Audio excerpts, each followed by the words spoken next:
Muchas gracias a todos por su presencia esta noche. Agradecemos el esfuerzo y aprovechamos de felicitar a quienes tienen asistencia perfecta, como estamos conversando recién. Marisol Tapia, Marcela González, Pedro Contreras y don Hugo Carvajal son quienes han asistido a las 13 clases que llevamos a este minuto, 100% de asistencia, así que los felicito. Muchas gracias por continuar acompañándonos en este proceso de formación.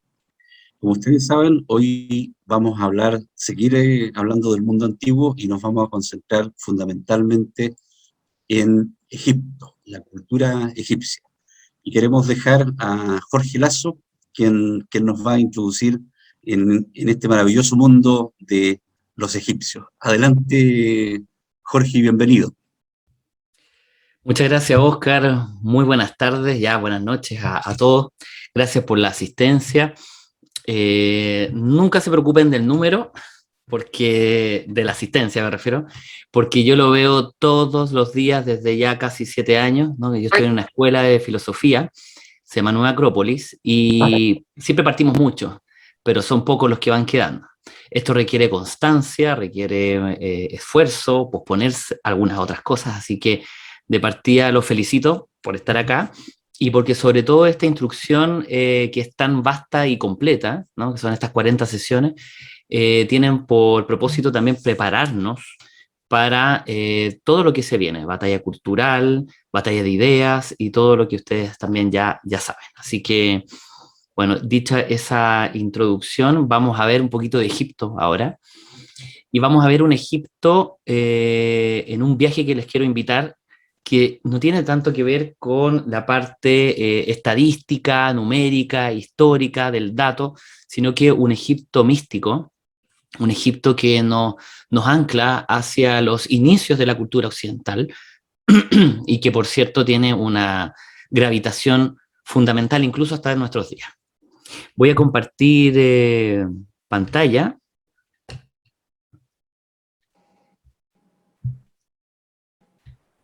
Aquí, perdón.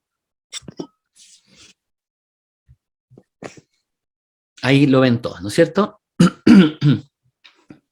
Bueno, nos vamos a remontar a ese Tebas, ¿no? Que tenía el poder administrativo.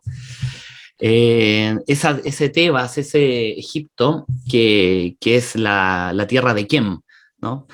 Que era el nombre antiguo que tenía, que también muchos antiguos asignaban como una colonia de la Atlántida, una de las pocas colonias que quedaron en el mundo después del hundimiento de la Atlántida. Así también nos lo cuenta Platón en la República, y que tendría una data de más de 70.000 años. Claramente esto, la ciencia recién está pudiendo llegar con toda la tecnología del isótopo radioactivo, ¿no? Que el carbono 14, el carbono 12, que sirven para esto. Pero además, Egipto fue tierra, y siempre lo ha sido, de un alto interés del ser humano, ¿no? Lo vimos, por ejemplo, en las invasiones que preparó Alejandro Magno, el macedonio, ¿no? Que conquistase el mundo entero por allá por el año 300 antes de Cristo, y que después iba a solidificar esa relación durante 300 años que estaban la dinastía tolemaica, ¿no? Entonces hay un asentamiento, hay un acervo cultural importante que siempre ha sido bien valorado para la humanidad. Y además de eso, eso no terminó ahí, sino que después continuó con Napoleón, ¿no? Y Napoleón, lejos de ser ese invasor solamente por ambición, solamente para sacar las riquezas, Napoleón también tenía dentro de sus equipos, dentro de sus personas, él iba a estas invasiones, pero iba con mucha gente preparada, científicos, filólogos, personas que estaban también adecuándose a todo este acervo y que iban a ir recopilando los datos y la información de estas culturas tan antiguas, ¿no? Vamos un poquito, sí, a la cronología para situarnos en lo que son estos 4 periodos principales de Egipto. Hay consensos en los periodos, yo no diría que mucho, pero se tienen ciertas aproximaciones, ¿no? Porque podríamos hablar de un Egipto muy arcaico, como el que estaba presentándonos Platón, por ejemplo, pero en la historia ya se puede sistematizar cierta información. Entonces acá está el primer periodo, donde vamos a tener como características la unificación del rey Nemes, ¿no? El rey Menes, perdón, que va a ser un secularizador, unificador. Siempre en la historia vamos a encontrar estos unificadores. ¿M? Lo vamos a ver también en el ámbito organizativo, tanto como en el ámbito religioso. La capital va a ser del Alto Egipto y es Menfis.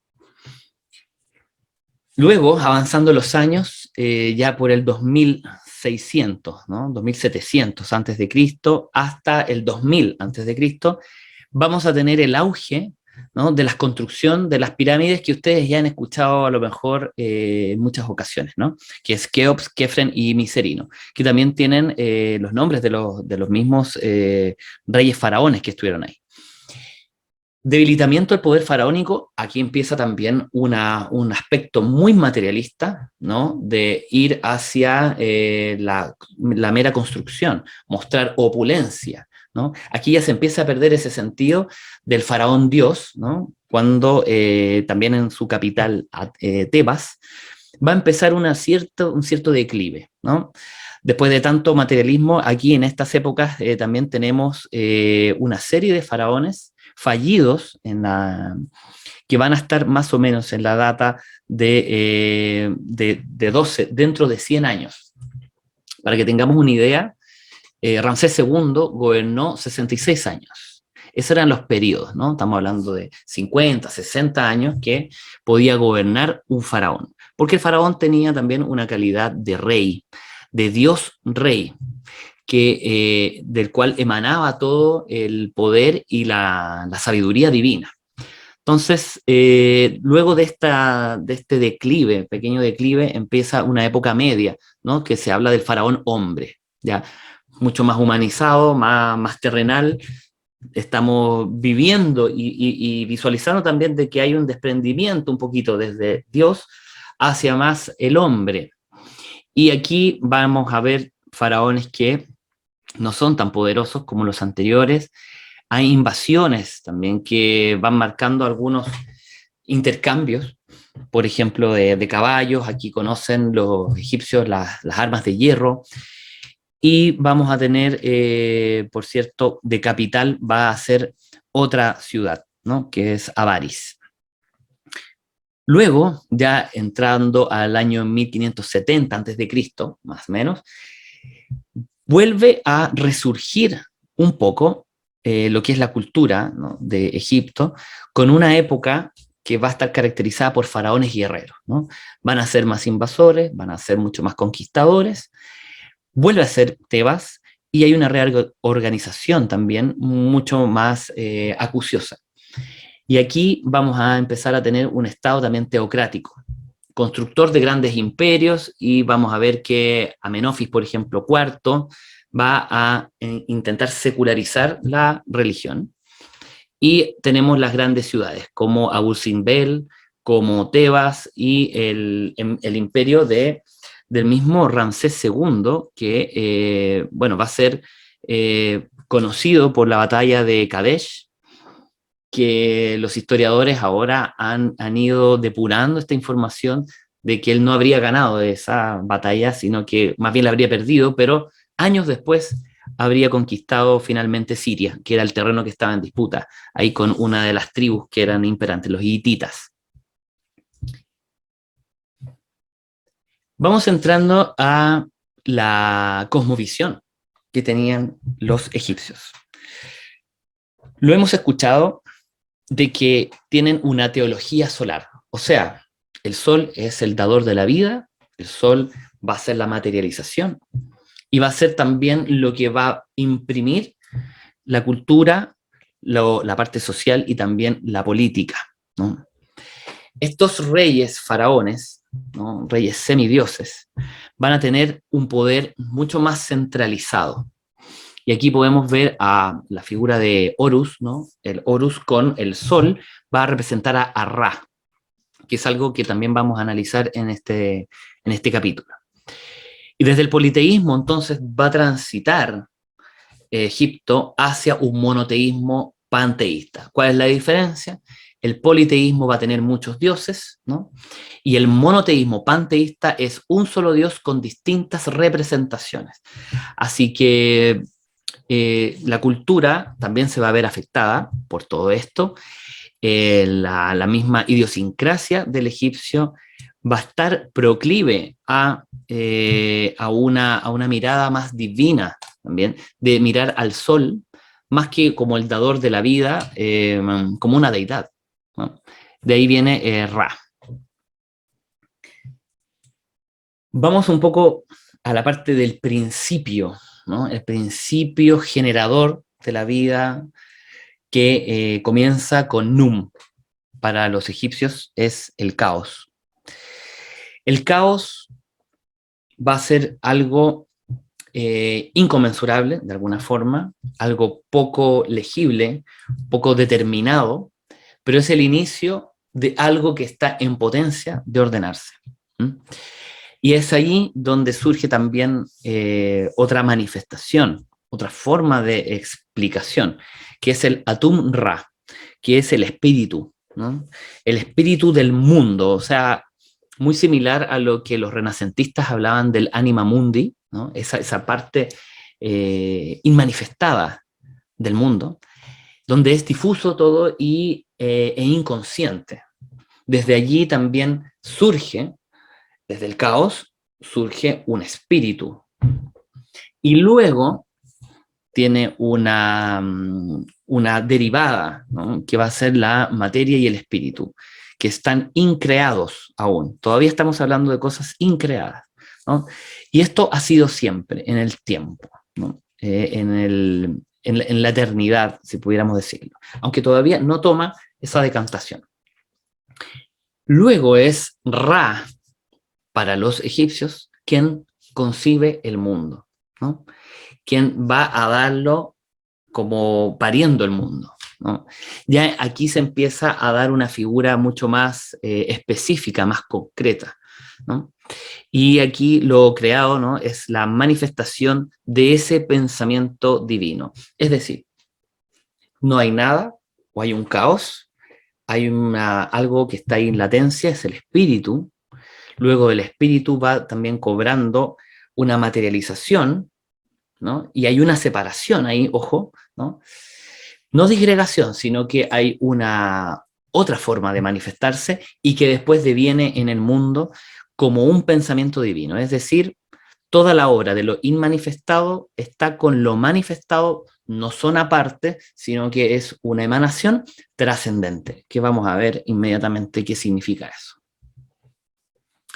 Las emanaciones, ¿no? Que vienen desde el caos, vienen desde la forma, van a tener elementos, ¿no? Como el aire, que le llamaban ellos el Shu, el fuego, Tefnet. Fíjense que se parece mucho, lo vamos a ver en los capítulos posteriores en Grecia, ¿no? ¿Cuál era la cosmovisión de que tenían que asignársele a los elementos? Por eso que los presocráticos van a estar justamente caracterizados por este mismo, por este mismo aliento egipcio que va a recogerse, ¿no? La tierra y el cielo también eran cosas determinantes. El dios de la tierra es Geb, ¿no? Y la diosa Nut, ¿no? Que aquí la vemos a la diosa cubriendo todo lo que está debajo de ella es la humanidad, ¿no? Aquí distintas expresiones en la lírica, los hombres y mujeres que tocaban instrumentos, que labraban la tierra, que los escribanos, los animales, todos, la vida y la muerte también se desarrolla bajo Nut. ¿Mm? Y Shu va a ser el que mantiene separados estos dos ambientes, ¿no? El cielo de la tierra. Esto también es de estratificar, como ustedes pueden ver, ya lo estaban realizando los egipcios, ya en épocas muy preteritas. materia finita y que tiende a la nada. Esto porque, por supuesto que desde la deidad, desde lo no manifestado, tiene que ir bajando, decantando, se materializa. Pero también esa materia, ¿no? Como es compuesta, tiende a una nada porque no tiene en sí la materia, y ese es el mensaje que nos quieren decir los egipcios. En sí la materia no tiene trascendencia, por eso que tiende a la nada, ¿no? El mal existe, nos decía, aquí con esta bella imagen de Ra, ¿no? Perdón, de Mat, que es la diosa de la justicia, ¿no? Cuando alza sus alas al vuelo de otras tierras, de otros estadios de conciencia. La vida pugna contra la muerte. Así lo veían los egipcios, así también era la visión trascendente del ser humano, ¿no?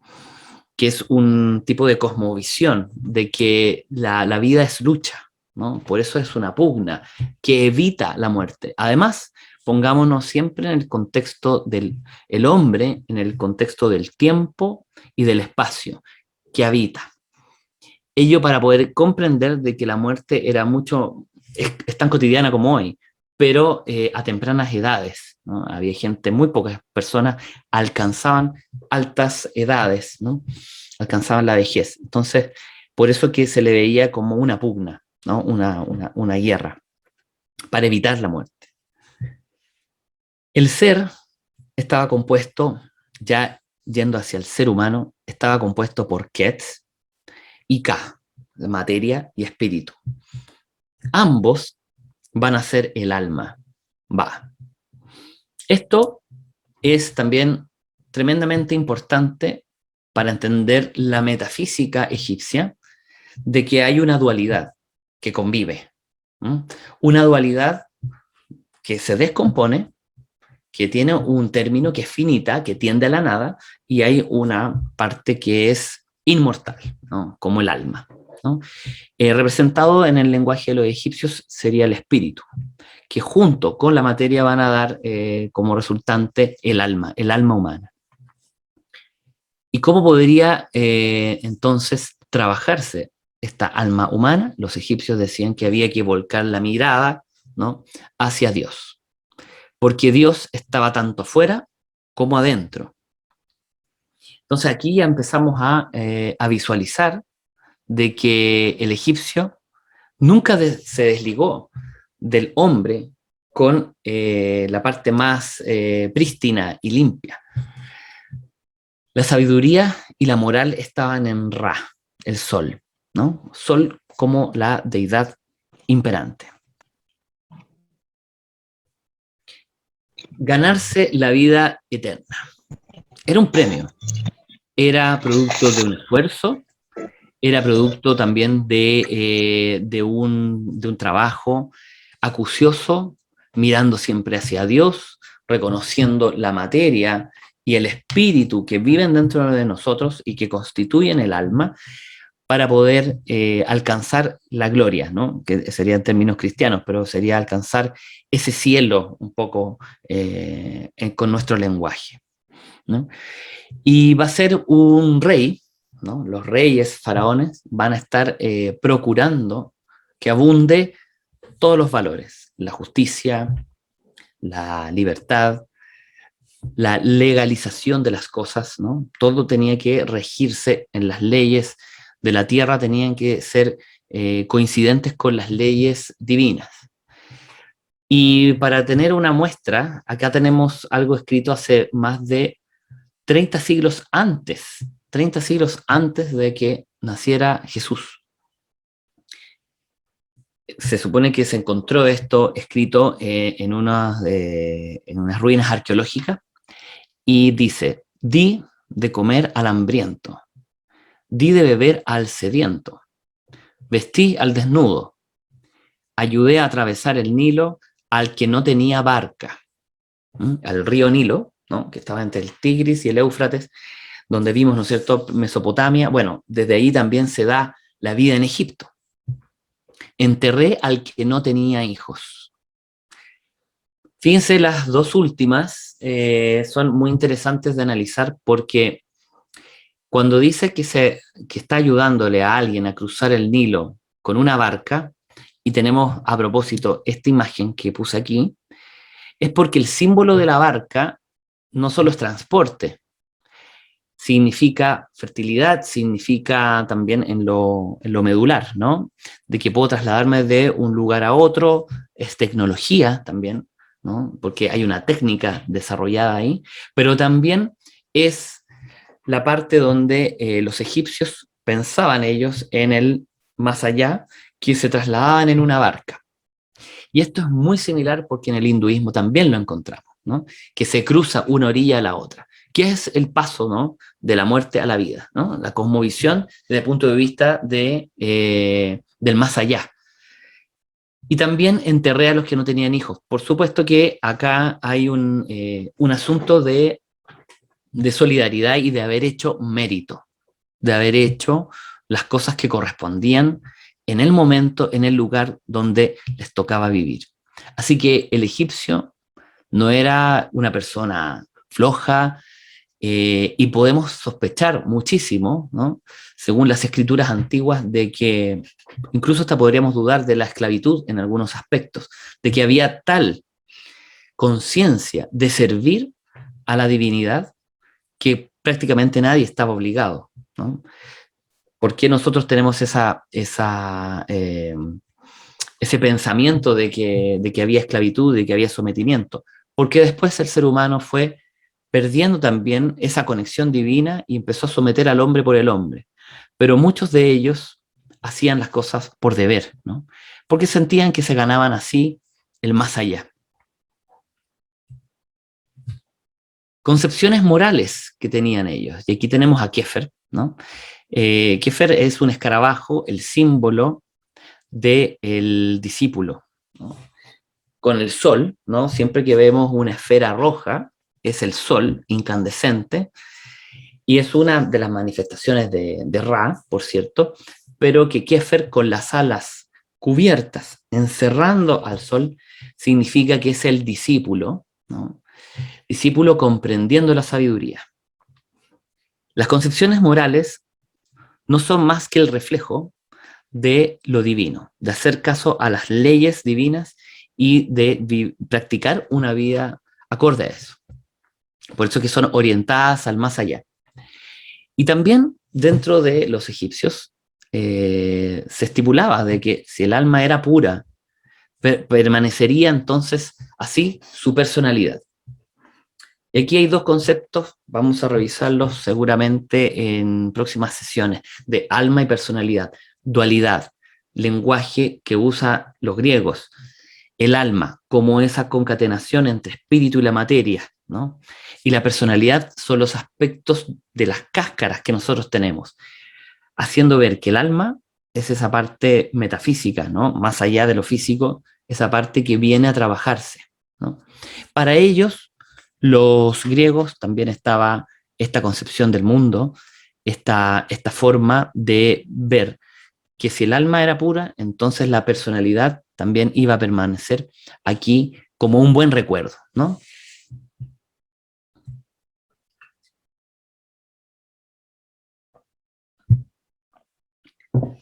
La tríada. Cuando hacemos filosofía comparada o religiones comparadas, es muy usual encontrarnos con las tres cosas, ¿no? En el catolicismo lo encontramos como la triada, como la Trinidad, ¿no? Padre, Hijo, Espíritu Santo. Bueno, el cristianismo también podemos tener una ligera sospecha, ¿no? De que lo han tomado, ¿no? Como muchas otras tradiciones, desde aquí. Y aquí tenemos una triada esencial en el Egipto antiguo, que es Ta, Amón, Ra. Muchas veces escuchamos a Ta como alguien aparte, ¿no? Como algo que se toma y se desmenuza por su categoría de ser cuerpo. Pero cuando hablamos de Amon-Ra, muchas veces se habla en conjunto, ¿no? El compuesto. Amon-Ra, siendo que son dos aspectos que también se podrían disgregar para analizar, ¿no? Amón es el espíritu. Recordemos que es la parte que surge después del mismo caos. Surge este Amón, ¿no? Que era el mencionado, y Ra va a ser un aspecto de la conciencia, o sea, mucho más profundo que el espíritu, porque la conciencia es primigenia al espíritu, según los egipcios. Y acá tenemos nuevamente la figura de Horus, ¿no? Con cabeza de pájaro, que va a ser el hijo de Isis y Osiris. Ahí tenemos también otra trinidad que asoma. Pero quedémonos con esta Comta Amon-Ra, que va a ser muy interesante porque vamos a ver la metafísica propiamente tal. El ser humano explicado desde el aspecto divino, nunca segregado, sino que solamente para métodos explicativos, separado para poder comprender que no es mera emanación, sino es trascendencia. Y los hijos que también se reflejan en la mitología egipcia, como por ejemplo Horus, también vienen a mostrar ese aspecto de la trascendencia que viene desde un vínculo dual y que aparece un tercer componente. Por eso que la triada es muy importante y la vamos a ver en muchas religiones. Por ejemplo, en el hinduismo. En el hinduismo tenemos la trinidad de Brahma, Shiva y Vishnu.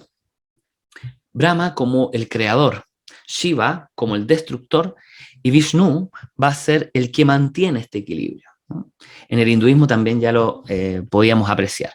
Y es muy similar a lo que está ocurriendo aquí en Egipto, ¿no? Como el cuerpo, la última materialización, pero antes de ella el espíritu y antes la conciencia, es decir, lo inmanifestado. La figura del faraón la hemos escuchado, ¿no? Desde pequeños, la hemos visto. Este Dios rey, ¿no? Que viene a ser el representante puro de lo divino, ¿no? Viene a ser el hijo del sol, ¿no?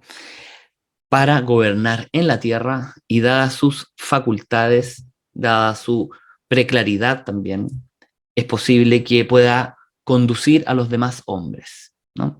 En el Egipto antiguo también se decía que convivían dioses y hombres, ¿no?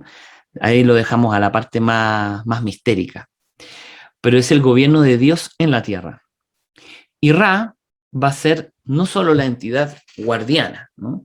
Ra como Dios, como sol, sino que también es la justicia, la legalidad y la verdad, lo que hablábamos hace unos segundos. ¿Por qué la distinción? Porque no solamente cuida, no solo preserva, sino que también otorga y entrega esa justicia a los hombres. Y hay una definición de justicia que a mí me encanta, que es darle a cada uno lo que le corresponde según sus actos y según su naturaleza, ¿no? Y aquí es donde también podemos desplegar la justicia divina, ¿no? Y cómo la impartían también los faraones, dependiendo también de los caminos que desarrollase cada persona. Estamos hablando de un Egipto donde todo parece marchar muy bien, pero también vimos, como en el comienzo, hubo zonas que empezó un declive y luego resurgió un poco para encontrarnos con un Egipto hoy día muy diferente, ¿no?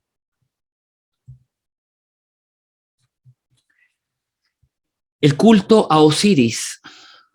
Esto también quería hablar porque el culto a Osiris es algo tremendamente relevante.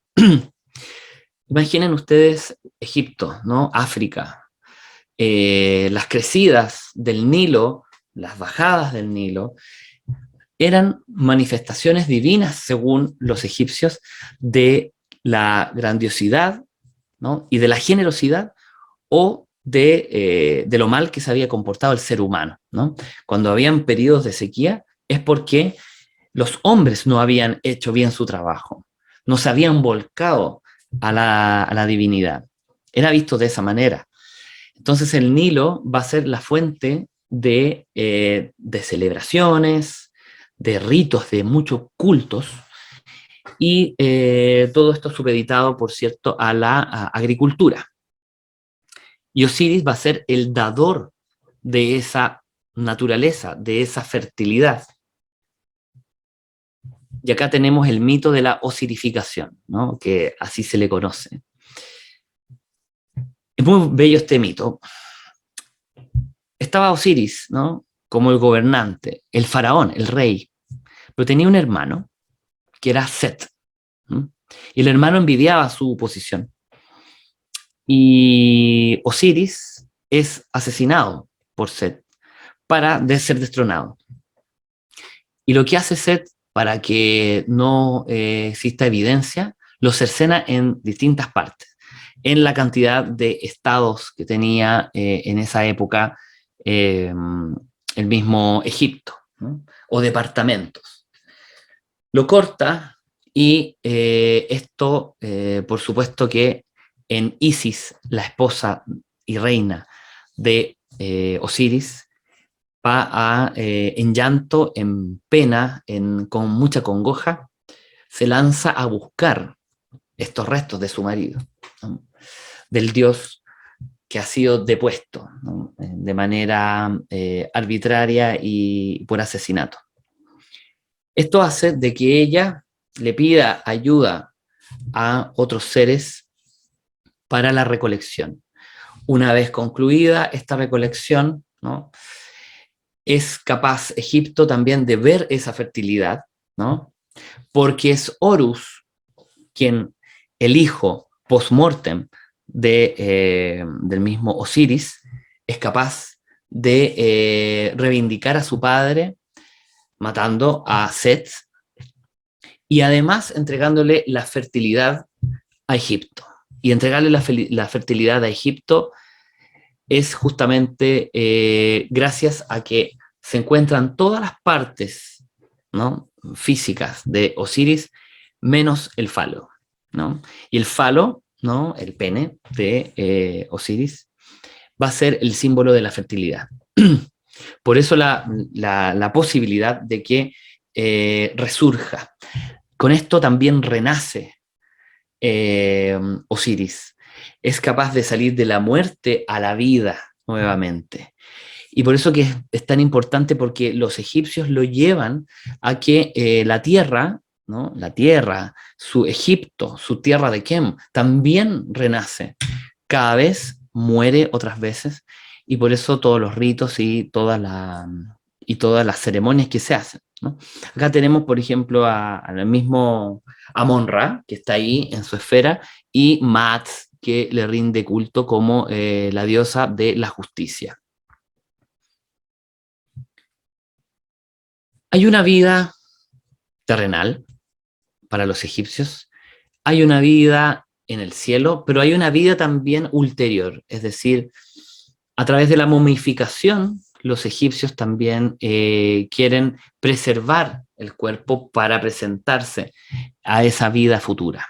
Y aquí tenemos al dios con cabeza de chacal, ¿no? O perro, que es Anubis, y tenemos a una persona ahí presentándose, que es el momento de la muerte. Y aquí nos vamos a ir a la concepción de la resurrección, que se parece más que a la inmortalidad. Es un rasgo muy distintivo de Egipto, donde hay una balanza y Anubis es el que va a dar el pase y va a sentenciar de alguna forma, acompaña a quien se presenta con su corazón, que ahí está a mano izquierda, es el corazón del postulante hacia una vida mucho más rica, sin ser licenciosa, pero sí agradable, idílica, así como un cielo para nosotros. Ahí está esta persona que está con su corazón, las cosas buenas que hizo en la vida y lo malo también, y debe pesar lo mismo que esa pluma, que es la pluma de la justicia, la pluma que simboliza las personas rectas probas. ¿M? Y ahí está Anubis calibrando esa balanza. Ciertamente, Egipto, como ya lo mencionábamos, pasa por una inexorable decadencia, ¿no? En las instituciones religiosas se va a ver esto. Cuando decae el concepto, las cosmovisiones de los seres humanos, nosotros lo hemos podido constatar, también decaen todo el quehacer humano, las instituciones de gobierno, de las empresas, todo, porque se empieza a degradar lo que corresponde al ser humano. Y aquí no fue la diferencia. Y tenemos más o menos en el 1300 antes de Cristo, tenemos a la figura de Amenhotep, que es un rey que tiene una intención de salvaguardar todo lo prístino, esa conexión divina, y pasa a llamarse Akenatón, ¿no? Y Akenatón significa, viene de Atón, ¿no? Que es su antiguo rey, que es anterior incluso a Amón, y que es el dios Sol, pero en un sentido físico, ¿no? Y que Akenatón es el dios que está satisfecho. Y este dios lo que hace, esta figura faraónica, va a empezar a limpiar todo el clero, va a limpiar a las instituciones del vicio y va a ir concentrando el poder y todo lo que conlleva el ser humano y lo divino en sus manos. Y esto, por cierto, en una actitud honesta, por lo que dicen los historiadores, de total desinterés, solamente para preservar la decadencia. Bueno, después va a venir, con esto va a venir un monoteísmo, ¿no? Monoteísmo que va a encerrar mucho idealismo, pero no tiene mucha impronta, porque pronto vendrá el faraón que nosotros también conocemos, el Tutankamón, que va a empezar a darles poder nuevamente a todos los sacerdotes, y con eso también se cristaliza nuevamente la corrupción y los vicios que estaban antes en mismo Egipto. Así que todas estas civilizaciones pasan por momentos de gloria, pero también empiezan a decaer, y lo que tenemos hoy día en Egipto, por supuesto que dista muchísimo de lo que había antes. Quienes han tenido la suerte de estar allá pueden constatar de que es un país caótico, es un país que está inmerso en la cultura musulmana, ¿no? Ya desde hace bastantes siglos, pero Egipto ya no volvería a ser lo de antes. Hay un legado, sí, en Egipto que perdura y que se ha mantenido. Y queríamos elegir solamente 3 conceptos. Tenemos la palabra Nut, ¿no? Que la habíamos visto, que es el espíritu. ¿Se acuerdan? El espíritu, después de lo increado, después de ese caos, viene el Nut. Lo que llamarían, lo que se podría decir como la mente, ¿no? La mente cósmica. Esa mente cósmica es lo que después los griegos llamarían nous, que se escribe muy parecido. El mismo Atón, ¿no? Que era este dios, un dios más bien físico, va a ser adoptado por Adón, por los hebreos. Toda la corriente judaica, va a asignar el término Adón y Adonai, ¿no? Hijos o pertenecientes a Adón, a Dios. Aquí también vemos un acervo, en el judaísmo se ve muchísima transliteración, muchísimas correspondencias con el mundo egipcio. Bueno, más que mal, pasaron muchos siglos ahí también. El mismo origen de Moisés, se habla de que sería de una corriente muy cercana a Egipto. Y tenemos también la palabra amén, que todos la conocemos. Amén viene de una derivación de quiera Dios, de bendito sea. ¿no?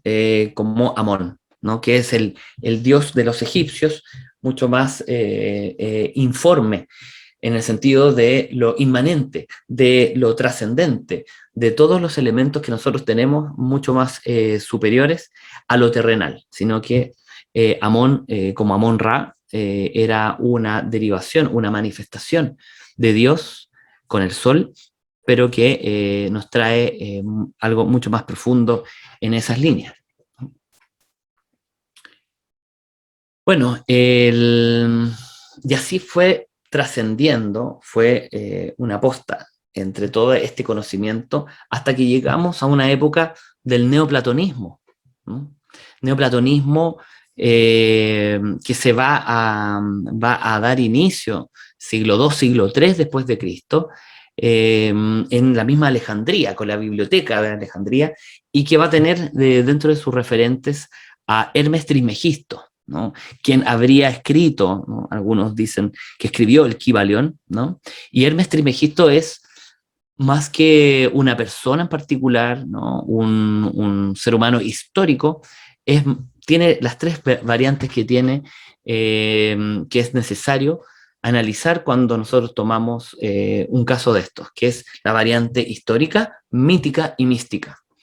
Desde allí, Hermes Trismegisto, el 3 veces nacido, ¿no? Y Hermes va a ser una relación divina que va a estar en distintas épocas, ¿no? Es una especie como de Orfeo, de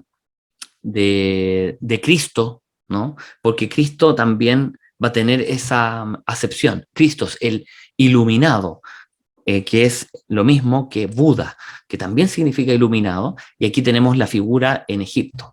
Y él advierte, voy a leer, cito textual: ignoras, oh Asclepios, que Egipto es la imagen del cielo, o mejor dicho, que es la proyección de aquí debajo de todo el orden de las cosas celestes.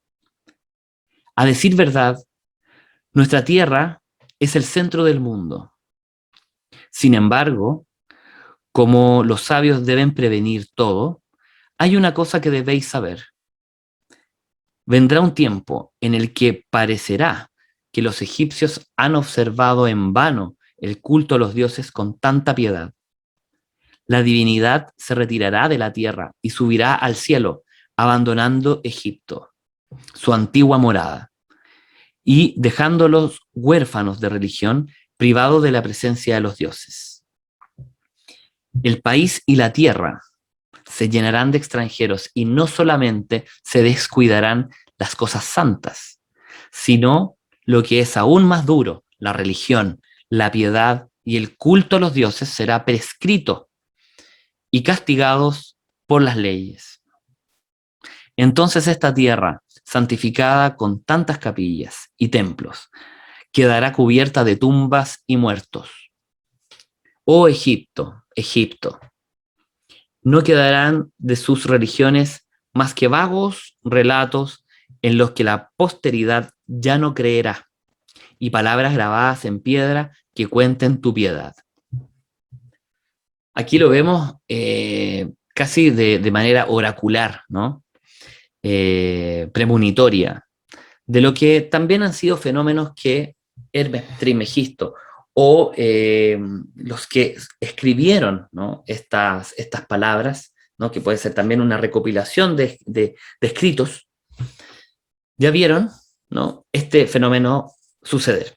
Lo mismo que hoy día pasa, siglo XXI, de este desprendimiento, esta desafección, ¿no? Del ser humano con lo divino, con lo metafísico, es lo que hoy día nos tiene en una encrucijada de una creencia en la emanación y una creencia en la creación, que son distintas formas de abordar, ¿no es cierto?, los fundamentos y la filosofía, como nosotros plasmamos nuestra vida, ¿no? Así que Egipto va a hacer esa síntesis, ¿no? Esa cosa sincrética que es misterio, ¿no? Que también fue centro de culto, al cual fueron muchos sabios a aprender, escuelas de grandes misterios, y que también sería la cuna de la civilización en el aspecto de la construcción también, ¿no?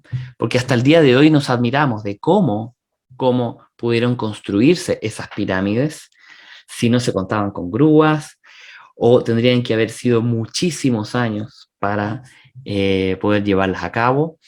Y eso está dentro del misterio, ¿no? Está dentro del misterio de... Algunos asignan a los ovnis también, eh, pero, pero más bien es importante entender de que había una conexión entre hombre y Dios muy fuerte en un momento, y que eso es lo que ha perdurado hasta nuestros días de alguna manera. Y eso también ha sido cuidado por algunas civilizaciones en las mejores épocas, ¿no? En las mejores épocas donde el hombre, el ser humano, ha tenido una claridad mental, y con ello también, o gracias a una conexión con lo divino.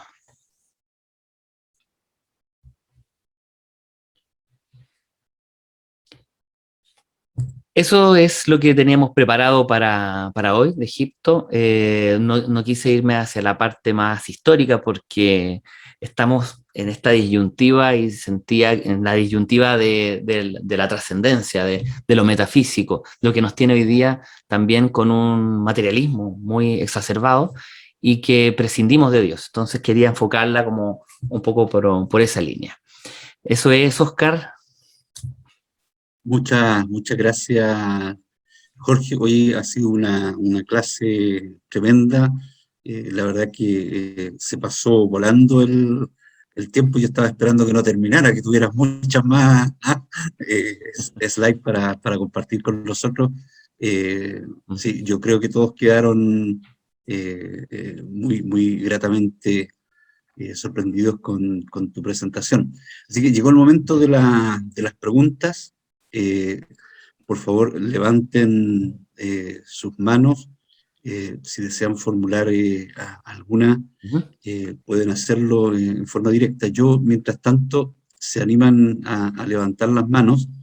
Te quería preguntar, Jorge, ¿cómo, se produce este paralelo entre lo que Escucha mal, Oscar, perdón.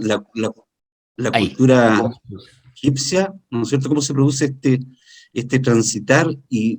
Porque cuando tú hablabas de todo lo que es como si se estuviera repitiendo nuevamente, ¿no es cierto?, en nuestros tiempos, y especialmente esta tendencia hacia abandonar lo espiritual y abocarse exclusivamente en lo material. ¿Qué crees tú que son las dos cosas en común que van haciendo que estemos haciendo lo que hicieron los egipcios?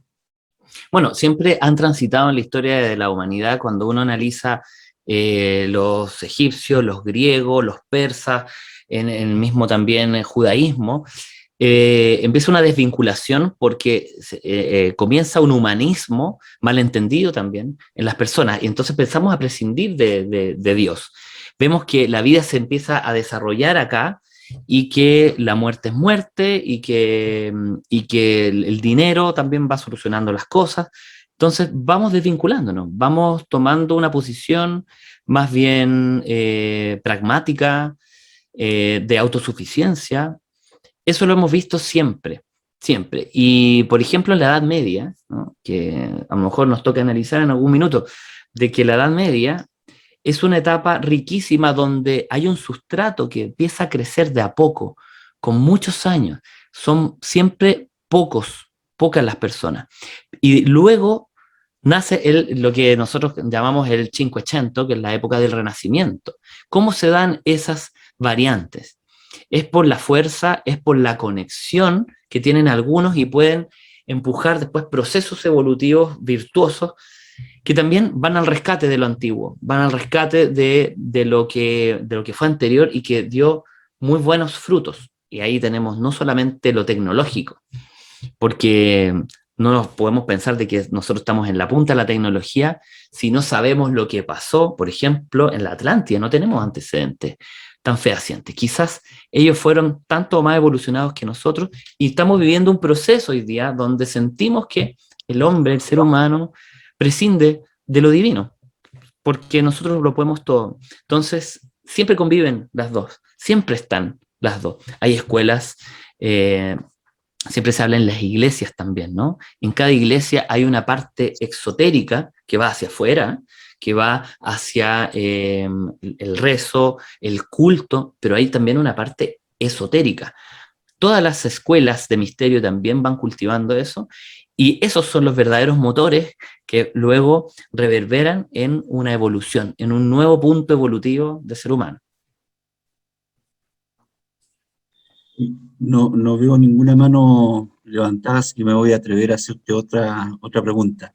¿De qué manera piensas tú que ese tránsito, ¿no es cierto?, de la vida espiritual que llevó a los egipcios a transformarse en una potencia mundial en el tiempo en el que ellos vivían, una potencia militar, ¿no es cierto?, cultural, económica, hacia este materialismo, les hizo perder esa influencia que ellos tenían en el mundo en ese instante? ¿Cómo lo llevó a la decadencia? Bueno, porque también está justamente esa ambición que en la filosofía, en todas partes, en todos los momentos históricos, se habla de Platón, por ejemplo, lo menciona, que nosotros tenemos el mito de los metales, es bellísimo para comprender eso. El mito de los metales dice que todos tenemos dentro de nuestro corazón, de nuestra alma, está el hierro, está el bronce, está la plata y está el oro. Y depende de cada uno que quiera cultivarse mejor de esos metales, ¿no? Entendiendo el oro, ¿no?, como la sabiduría, entendiendo la plata como aquellas razas, ¿no?, raza humana, como esa impronta del guerrero, del monje guerrero. Luego viene una raza más de lo mercantil, del comerciante, que no le pone una significancia negativa, sino que más materialista sí que las anteriores. Y luego está la que seres humanos que ni siquiera van a tener contacto con esos conocimientos, sino que van a pasar por esta vida sin darse cuenta, ¿no? Son todos aquellos que a lo mejor no han visto nada divino en su vida, no han contactado de alguna forma con Dios. Y eso lo explica muy bien Platón. Cuando empezamos a cultivar entonces esa parte de más de hierro y más de bronce, es donde surgen entonces los problemas, que es esta escisión entre lo humano y lo divino. Y los mismos egipcios también lo vivieron, ¿no?, con los combates. Roma es un buen ejemplo también para eso, porque los romanos se los tiene por brutos, se los tiene por salvajes, ¿no?, que iban y extorsionaban a la gente. Pero también dentro de los romanos convive un alma, un anima mundi, una forma de cosmovisión que los hace que el imperio sea la forma de llegar con tecnología, con cultura, a pueblos bárbaros. Entonces, por eso que también tiene tanto éxito, ¿no?, porque tiene una cosmovisión férrea, firme, y que hace que los pueblos fácilmente también se sometieran, no tanto por el lado de la fuerza, ¿no?, que estamos muy afectados por los hollywoodenses y por las películas, pero hay un sustrato que tiene que explicarnos de mejor manera, pienso yo, el cómo se mantenían esos imperios, ¿no?, que había una impronta, el alma dentro de esos imperios también era muy vasta y muy rica, ¿no? No solo de acervo cultural, sino que tecnológico, religioso y muchas otras cosas que venían ahí en la manifestación de los imperios. Yo no quiero monopolizar las preguntas, pero mientras más estamos conversando me van surgiendo otras, así que oye, quítenme la palabra cuando quieran, levanten la mano nomás para No, que está bien, está bien. aprovechemos a Jorge. ¿Cuál dirías tú, Jorge, Bueno. que ha sido la principal herencia de los egipcios a la humanidad, al resto de la humanidad? Tú hablabas ahí algo del lenguaje, pero hay otras herencias de los egipcios que nosotros podemos rescatar hoy día. Sí, no, el lenguaje va a ser la resultante discursiva de algo que viene, ¿no es cierto?, más allá del proceso político y de un proyecto histórico, ¿no?, que tú bien conoces. sino que tiene que ver con la cosmovisión, ¿no? Esto de entender la creación, la cosmogénesis. La cosmogénesis, o sea, el origen del cosmos, yo creo que es la herencia más importante de Egipto.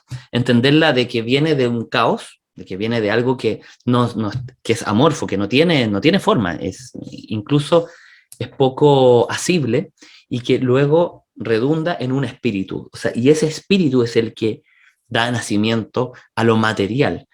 Y esa convivencia, porque no es un separarse, como sería en una doctrina de la emanación, ¿no? Como que se hace a sí mismo, ¿no? Y que son cuerpos independientes, sino que es una expresión de lo inmanente, de lo inmanifestado, se hace manifiesto, y eso para mí es la más importante, porque tú lo ves después en Egipto, perdón, en Grecia, ves que ellos toman esa misma nomenclatura, la cábala hebraica, ¿no? Como la parte esotérica dentro del judaísmo, la parte más religiosa, va a tomar también esos mismos planteamientos.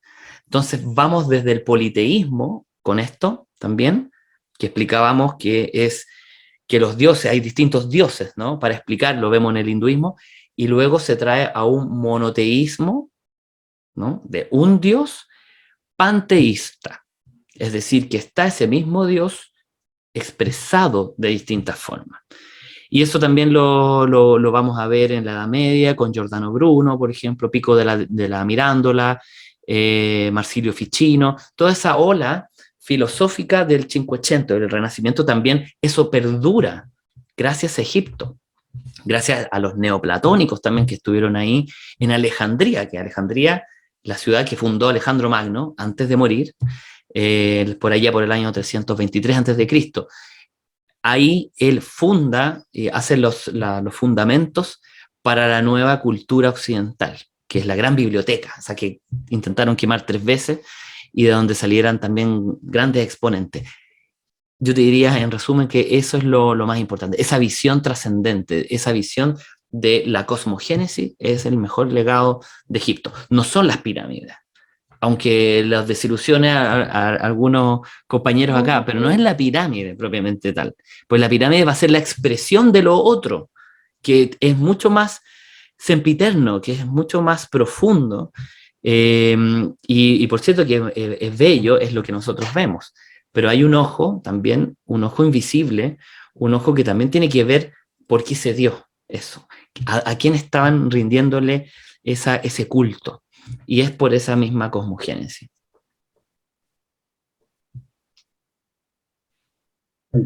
Formidable.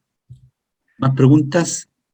Acá hay una, no sé si la Aquí. puedo leer, que está Pedro Ah, en preguntando. el chat. Mira, perdón, yo estaba súper entretenido y no me preocupé de ver el chat. Dale nomás, Jorge, por favor. Mira, Pedro pregunta si la corrupción de las instituciones lleva a la destrucción de sociedades, llevada por ambiciones materiales. Por supuesto que la corrupción es esa semilla que nosotros dejamos germinar, ¿no? Esa semilla que tenía que mantenerse quieta, ¿no? Como los instintos nuestros, ¿no? ¿Por qué hoy día tenemos tantos problemas en la política? Porque la ambición es, es fácilmente despertable, ¿no? Si no se tienen valores, si no se tiene una moral firme. Pero tenemos que pensar en que también hubo antiguos que estuvieron cerca del poder y no sucumbieron. Por ejemplo, Marco Aurelio, ¿no? De los estoicos. Él fue emperador y fue emperador 19 años. Y fue una de las épocas más gloriosas del Imperio Romano, no tal vez en la expansión del imperio propiamente tal, pero sí de afiatar todos los valores, ¿no? El culto que se hacía a lo divino, esa proyección que había, esa bajada, es lo más interesante y que en la política hoy día echamos tanto de menos. ¿Por qué? Porque esas personas no han cultivado a lo mejor ese aspecto. Y la ambición material, bueno, siempre va a hacer sucumbir, va a hacer que caigan esos postes que están a lo mejor endebles o que no están tan firmes. Déjame hacer una última pregunta, Jorge, por favor. Sí, sí. En la clase anterior estuvimos viendo, ¿no es cierto?, cómo el origen de la civilización partió ahí en Mesopotamia, ¿no es cierto?, entre el Éufrates, el Tigris, y ahí se fue dando toda una civilización, y muy cerca de eso luego surge Egipto como una gran potencia, como veíamos antes.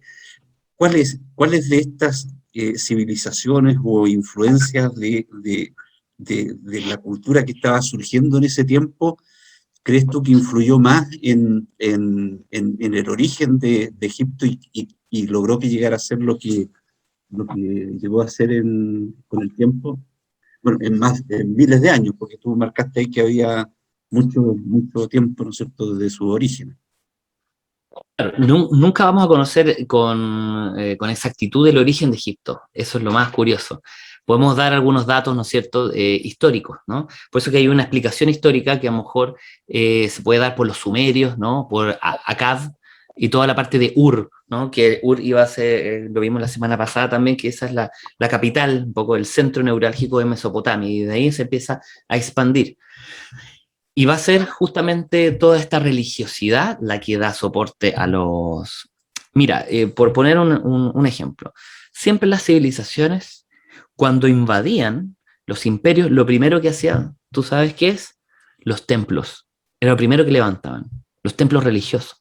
Con eso daban el sustrato a las sociedades para que también se sintieran seguras, existiese una carta magna, ¿no? Celestial, y con ellos se desarrollaba todo lo demás, la cultura, la política, la sociedad en su conjunto, el comercio, pero tenían que levantar primero las iglesias, los templos de culto y todo ello. Entonces hay una vertiente histórica, pero también hay una vertiente que podríamos decir más mística, que es esta que mencionamos del Poseidonis, que es la última de los bastiones donde estuvo la Atlántida, ¿no? Que terminó hundiéndose. Se dice que la Atlántida habría perecido también por este exceso de tecnología del ser humano de esa época, que habría sido tan ambicioso que capaz de hacer algunos experimentos nucleares, no como lo conocemos de las ojivas, pero sí haciendo ciertas fisiones y fusiones, que son los dos fenómenos conocidos en la energía nuclear, que habrían afectado el eje de la Tierra. Eso se explica, ¿no? Por supuesto que es algo más esotérico, es algo mucho más mistérico, no tiene una connotación tan histórica y estadística. Pero yo te diría que esas son como las dos vertientes donde podría explicarse el nacimiento de Egipto, ¿no? De la tierra de Kem, que, Kem K-E-M, que desde allí también viene la palabra alquimia, ¿no? Alquimia, o sea, desde Alquiem, desde el arte que viene desde esa tierra. Excelente. Oye, tenemos dos manos levantadas. Sí, Primero Galvarino Cáceres y luego Marcela González. Adelante, Galvarino, por favor. No, la pregunta mía es bien simple, pero es una duda que tengo. ¿Cuándo deja de existir la religión egipcia? ¿Con la muerte de Cleopatra y pierde la independencia Egipto y pasa a ser colonia de provincia romana? ¿O con la llegada del cristianismo o el islam? bueno, es bien difícil porque son procesos históricos, ¿no? Pero ya, por ejemplo, en la época de Ramsés, estamos hablando del año 1200 antes de Cristo, ahí ya se empieza a perder Egipto como lo conocemos, ¿no? Por eso que se habla de que esas épocas duran hasta esos años más o menos. Pero por cierto que después Cleopatra, ¿no? Pues siglo ya primero antes de Cristo, ¿no? Año 30 antes de Cristo, ahí ya podemos tener muy poco de lo que... Tenemos a los coptos, tenemos manuscritos, pero ya empiezan las invasiones, entonces no, ahí se nos pierde el Egipto que nosotros conocemos. Muchas gracias, Galvarino, por su pregunta. Muchas gracias. Gracias, Gabriel. Marcela. Profe, una consulta mía. ¿Podríamos traducir o concluir en definitiva que estas culturas, tanto la egipcia, la, la romana, incluso la misma hebrea, antes de Cristo, se autodestruyeron en definitiva por esta falta de religiosidad ante sus dioses, y que no fueron necesariamente por las invasiones o por el ingreso de otras culturas, y que podríamos trasladándolo a nuestra actualidad, que Occidente podría ser autodestruido justamente por las mismas causas? Bueno, nunca son absolutos ni se les puede asignar una causa en particular, ¿no? Ninguno de estos procesos. Pero sí que podemos decir que una puede ser más gravitante que la otra. En esas épocas, las invasiones eran tremendamente gravitantes, por lo que decíamos, que lo primero que hacen es imponer la religión, ¿no? La cosmovisión. Y eso ya desestabilizaba a la sociedad. Así era. Es como, bueno, eso lo vimos, por ejemplo, en España, ¿no? Con la invasión musulmana que estuvo 800 años. Y la influencia la vemos hasta el día de hoy en España, ¿no? Tenemos tantas palabras, yo les dijera alcoa, almohada, algazara, bataola. Bataola, por ejemplo, hay muchísimas palabras que son de origen árabe, ¿no? De hecho, gracias a los árabes nosotros conocemos a los griegos también. O sea, es tanto el acervo cultural tan importante que se da también a través de las invasiones, que cambia el destino. O sea, lo que hoy día llamaríamos a lo mejor inmigración, pero no quiero demonizar la inmigración, sino que si existe una corriente tan grande de personas con una forma de pensar, de una cosmovisión, reiteramos eso, diferente, se va a ver afectado el curso de esa civilización. Eso lo hemos visto en la historia, se da tremendamente, ¿no? La Persia que invadió y que ganó las Termópilas, ¿no? La Persia que le ganó en las Termópilas también afectó muchísimo esa época de esa Magna Grecia que existía.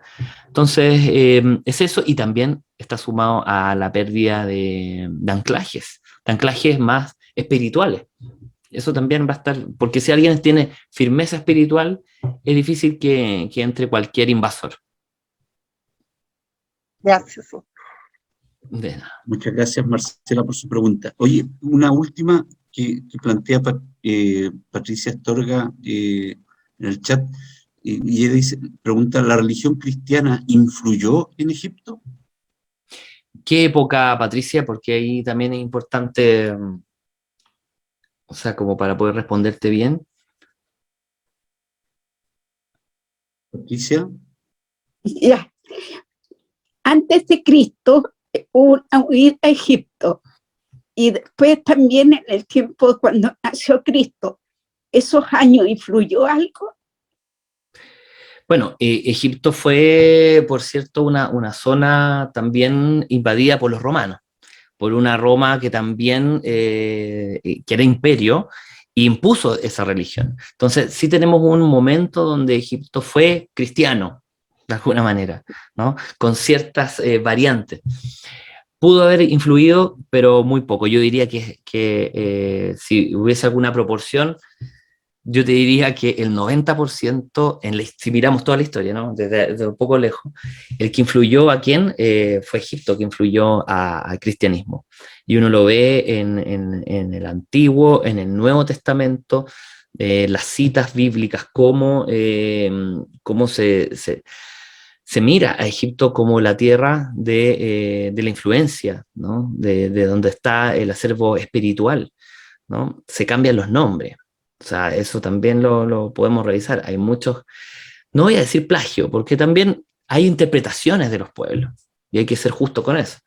Hay formas de explicarle a una cultura, a una gente, de alguna manera, con tus propios nombres. Lo que hizo, por ejemplo, el judaísmo, ¿no?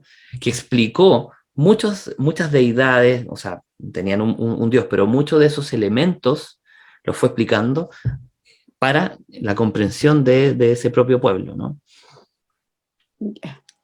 Sí, además, complementando la pregunta que hacía Patricia, el cristianismo nació cuando ya el Imperio Romano, ¿no es cierto?, dominaba el mundo de ese entonces. Entonces, difícilmente pudo haber influido en el Egipto que es pre-románico. Y por otro lado, un dato interesante, sí, es que ustedes deben recordar, ¿no es cierto?, que cuando Jesús nació, Herodes, que era un gobernador romano, emitió un decreto para que se matara a Jesús, y Jesús huyó hacia Egipto con sus padres. Sí. Allí se desarrolló parte de la infancia de Jesús. Entonces, hay relación, sí, con Egipto, pero desde ese punto de vista, pero no influencia directa del cristianismo. Jorge, muchas gracias. Queremos agradecerle a todos su presencia y a ti especialmente por los temas que tú nos has dado y la claridad con la que has respondido todas nuestras preguntas. Te agradecemos mucho y ya estamos en la hora de cerrar nuestra clase de hoy día. Así que les agradezco a todos sinceramente y a ti especialmente, Jorge, por esta clase. Muchas gracias. Gracias a ti, Oscar, y gracias a todos por estar presentes. Así que, Muy Gracias, Jorge. agradecida. Muchas gracias, Jorge, Oscar, y saludos a todos. Muy buena Fue clase. muy bien.